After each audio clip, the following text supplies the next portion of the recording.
So guys welcome back. Fifth part में आप सभी लोगों का बहुत बहुत स्वागत है। रिबल्स एंड राज वाला चैप्टर हम कर रहे थे और आपने इस वीडियो लेक्चर सीरीज से पहले फोर्थ पार्ट जो थे वो आपने देख लिए थे। अब अभी हम आगे बढ़ने की कोशिश कर रहे हैं और हमने against the symbol of operation का मतलब हम पढ़ने जा रहे हैं कि किस तरीके से जो भी बैटल लोग लड़ रहे थे। अब बैटल में हर टाइप का व्यक्ति था, ट्राइबल से लेके यहाँ पर आप देख सकते हैं राजा रजवाड़े और इवन बहादुर शाह जफर की बड़ी बड़ी सेना भी इसके अंदर आ चुकी थी। तो बहुत सारे लोगों ने फिरंगी राज को खत्म करने के लिए पूरी तरीके से, ब्रिटिश रूल को फिरंगी राज कहा जाता था और हर तरीके से कंप्लीटली उसको रिजेक्ट करने की कोशिश करी जा रही थी। कैसे कैसे? जैसा कि ब्रिटिशर्स ने पूरी तरीके से अलायंस जो करे थे, अलायंस जैसे कि subsidy alliance, doctrine of flaps, ये ऐसे अलायंस को जो जिनके ऊपर अंग्रेजों ने ये अलायंस करके उनकी ज़मीनों को छीना था, उन सभी ज़मीनों के ऊपर दोबारा से फिरंगी राज खत्म होकर दूसरे लोगों ने राज करना चालू कर दिया। एग्जाम्पल के लिए आपको पता होगा, हमने क्या कहते हैं, वाजिद अली शाह के बारे में, जो लखनऊ के राजा थे, उनकी टेरिटरी को छीन लिया गया था अंग्रेजों के द्वारा सब्सिडी अलायंस से। तो फिर फाइनली जब ये वॉर शुरू होता है, बैटल शुरू होता है, तो इसमें ब्रिजेश कादर जो है वो पूरी तरीके से लखनऊ में एक तरीके से मोर्चा खोल देते हैं और अपनी टेरिटरी को दोबारा से रिक्लेम करने लग जाते हैं। एंड देन उसके बाद जो लैंड रेवेन्यू सेटलमेंट के तहत बड़े बड़े जमींदारों की जमींदारें छीन ली गई थी, उन जमींदारों ने भी पूरी तरीके से अंग्रेजों के खिलाफ ये लोग आना चालू हो गए। एंड देन उसके बाद जो पूरी तरीके से विदेशों के अंदर बिजनेस होता था कॉटन का, हमारे यहाँ से कॉटन उग के बाहर जाता था और बाहर पूरी तरीके से एक अच्छा कपड़ा, क्लोथ्स बन के यूरोप की मार्केट में सेल कर दिया जाता था। तो इस तरीके से हमारे भारत में छोटे मोटे किसान, आर्टिशंस और मैं कह सकता हूँ व्यूवर्स जो है, बुनकर, उनकी ज़िंदगी ख़राब होती थी। सो इस तरीके से हम कह सकते हैं कि व्यूवर्स ने भी और जो आर्टिशंस थे उन्होंने भी अंग्रेजों का विरोध करना चालू कर दिया। तो British rule was attacked and accused of destroying a way of life that is familiar and cherished. कहने का मतलब ये था कि जिस तरीके से पहले लोगों का एक तरीके से वे ऑफ लाइफ था, वो कहीं ना कहीं ब्रिटिशर्स ने जानबूझ के ख़त्म कर दिया।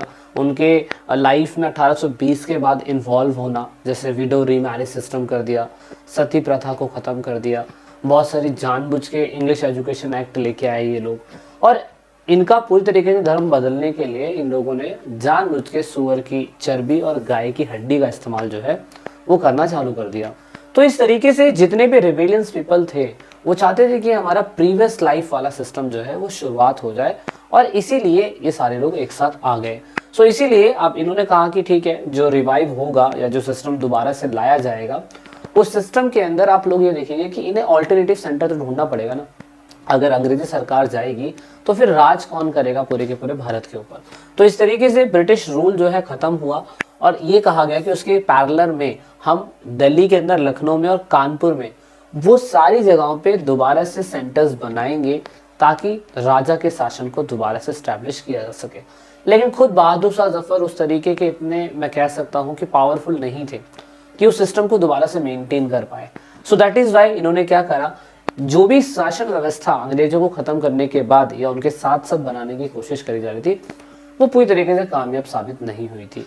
जैसे एग्जाम्पल के लिए मैं कह सकता हूँ कि अगर जो लिबेरियंस है वो लीडरशिप चाहते हैं कि जो भी ब्रिटिशर्स से पहले थी 18वीं शताब्दी में वो दोबारा से आ जाए, तो इन्होंने क्या करा, इन्होंने एडमिनिस्ट्रेटिव स्ट्रक्चर जो है धीरे धीरे बनाना स्टार्ट कर दिया। जैसे लीडर जो थे वो दोबारा से ही अपनी सत्ता के अंदर वापस चले गए। बहुत सारी अपॉइंटमेंट जो है वेरियस पोस्ट पे जो लानी चाहिए थी वो लाने की शुरुआत करी गई। जैसे एग्जांपल के लिए बहादुर शाह जफर खुद तो बैटल लड़ने नहीं आ सकते, लेकिन उनके अंडर में जो आर्मी जनरल बनाया गया था और उसके बाद किस किस को क्या पोस्ट देनी चाहिए थी वो भी देना चालू हो चुकी थी। एंड देन उसके बाद ये पूरा का पूरा वॉर जो लड़ा जाएगा उसके अंदर से किस तरीके से सेना जो बनाई जा रही है ब्रिटिश आर्मी के खिलाफ, उनको सैलरी कैसे मिलेगी, वहाँ का उनके लिए पैसा कैसे आएगा, है ना। इसीलिए ये सारी चीज़ें बनाई जाने लग गई और यहाँ पे साइड बाय साइड लोगों ने कहा कि हम अंग्रेजों के खिलाफ एक तरीके से बैटल लड़ेंगे और उनको पूरी तरीके से ख़त्म कर देंगे और दोबारा से वही शासन आ जाएगा जो अंग्रेज से पहले था।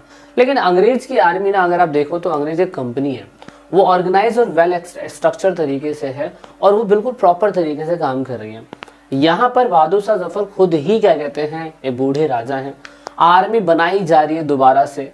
यहाँ पे किसानों की चाहत यही है कि वो चाहते हैं हमारा टैक्स माफ़ हो जाए, ज़मींदारों की चाहत यही है कि भैया हमारी ज़मींदारी वापस मिल जाए।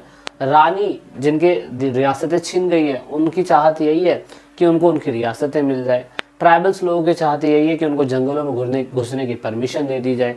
तो ईच एंड एवरी पर्सन, सैनिक, उनकी चाहत यही है कि अंग्रेजी सरकार जो उनका धर्म भ्रष्ट करने की शुरुआत कर रही है, कोशिश कर रही है, वो खत्म हो जाए। तो हर किसी की एक चाहत नहीं थी। दैट इज वाई आप कह सकते हैं कि ये जो रिवॉल्ट था ना, ये फेल साबित हुआ। अब फेल होने का रीजन क्या था?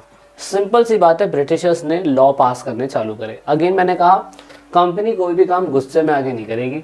कंपनी को पता है कि यार कोई भी स्टेप जो है वो एक तरीके से लिया जाएगा तो वो सही तरीके से एग्जीक्यूशन उसका हो पाएगा। तो यहाँ पे सेम यही हुआ, कंपनी ने लॉ पास करने चालू करे। एंड सबसे पहले मार्शल लॉ। मार्शल लॉ के बारे में आपने कई बार पढ़ा होगा कि आप कोई भी पॉलिटिकल एक्टिविटी नहीं कर सकते, आप ग्रुप में खड़े नहीं हो सकते हैं। तो that is why martial law जो है वो पास कर दिया गया। और इसके तहत बहुत सारे military officers and even ordinary Britisher were given the power to and punish Indians suspected and the rebellions. छोटे छोटे अधिकारियों को इतना अधिकार दे दिया गया कि अगर कोई भी सस्पेक्टेड दिखता है तो उसके खिलाफ केस किया जा सकता है। तो ये एक सिस्टम यहाँ पे कर दिया गया। और उसके बाद अंग्रेजों ने ये भी बैकअप प्लान बनाया। उन्होंने ये भी प्रॉमिस करा कि जितने भी ज़मींदार होल्डर हैं, अगर वो उनकी मदद करेंगे उन रिबेलियंस को ढूंढने में, या जो भी जो क्या कहते हैं छुपे हुए हैं कहीं, अगर वो बताएंगे तो उनको पैसा दिया जाएगा, उनको उनकी ज़मीनें वापस दी जाएगी। तो ऐसे बहुत सारे इंडिया के अंदर राजा थे, ऐसे बहुत सारे क्या कहते हैं ज़मींदार थे, ऐसे बहुत सारे लोग थे जिन्होंने उस समय अंग्रेज़ों की मदद करी थी और बताया था कि यहाँ पे ऐसा रिवॉल्ट हो रहा है, वहाँ पे ऐसा रिवॉल्ट हो रहा है, यहाँ पे ये लोग छुपे हुए हैं, यहाँ पे इस बार आपके लिए ऐसी साजिश रची जा रही है। तो this is called the divide and rule, जो अंग्रेजों ने उस समय खेला। और उस समय बहुत सारे जमींदारों ने अपना फायदा देखा और ऐसा हुआ था।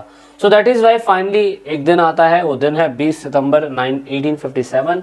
इस दिन फाइनली ब्रिटिश सरकार जो है कंसोलिडेट कर देती है दिल्ली के अंदर, और पूरी तरीके से पूरी दिल्ली के अंदर जो आगरा है हमारा, वो आगरा का दिल्ली का जो लाल किला है वहाँ पर बहादुर शाह जफर के घर पे जाती है। पूरी तरीके से उनको देशद्रोह यानी कि अंग्रेजों के खिलाफ लड़ने वाला मानती है। उसके बाद बहुत सारे लोग यहाँ से भाग जाते हैं, पूरी दिल्ली पे कंट्रोल अंग्रेजों को आ जाता है, और अंग्रेजों के बाद बहादुर शाह जफर को रंगून की जेल में डाल दिया जाता है और वहाँ उनकी डेथ हो जाती है। तो दोस्तों ये था पूरी तरीके से अभी तक का पार्ट। आई होप आपको 5th पार्ट समझ में आया होगा। 6th पार्ट में हम लोग आपसे जल्दी मिलेंगे। 6th पार्ट में बताने की कोशिश करेंगे किस तरीके से पेंटिंग के थ्रू हमने अपनी नेशनलिज्म को दिखाने की शुरुआत करी।